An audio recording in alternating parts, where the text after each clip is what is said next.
Hi there. It may look like I'm about to work on this watch, but I really have no idea what I'm doing.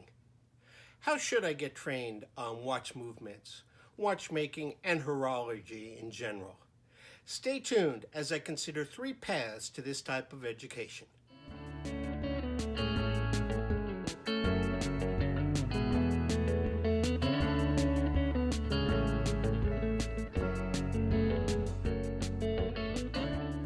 Welcome to another episode of Adventures with Time.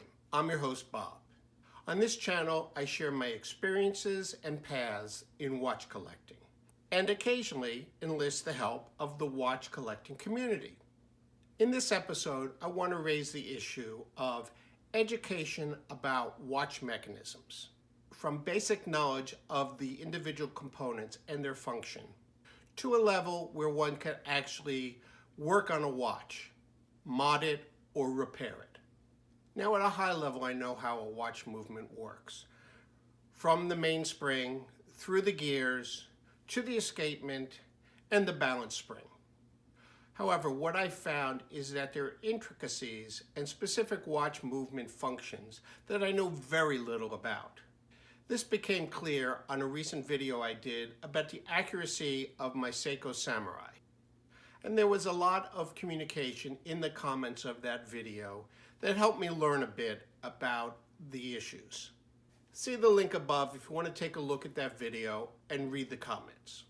For example, what happens internally when you pull out the crown to its various positions, with hacking, time setting, or even quick setting a date or other complication? There are many details like this about a watch movement that I'd like to understand, and when looking at a watch, be able to identify the parts that can get involved in that type of activity. But how do I gain this knowledge? I'm considering three paths to this type of education, and I'd like to elicit your input on each of these and any other forms of education that you might suggest.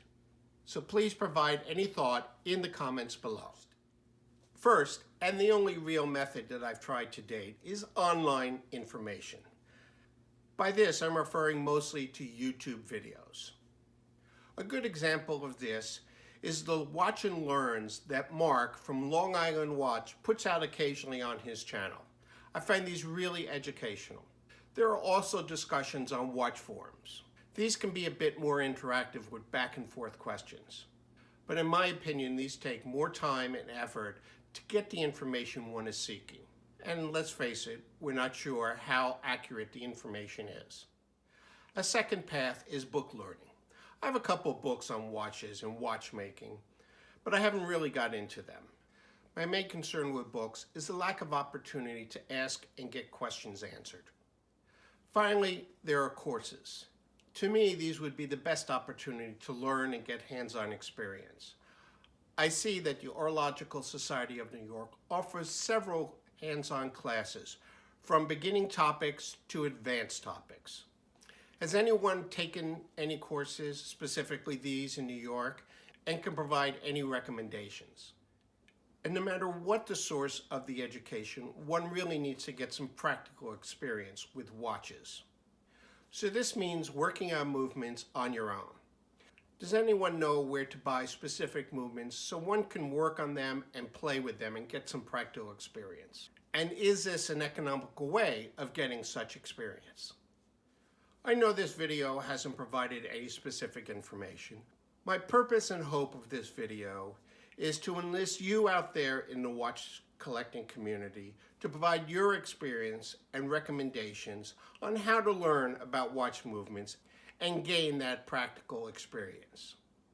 In summary, I'd like you to provide in the comments below any responses to the following four questions. 1.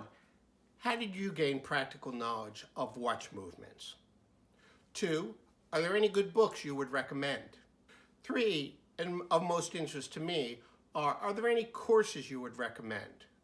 And specifically, any experience you have with the Horological Society of New York, since they are pretty close to me.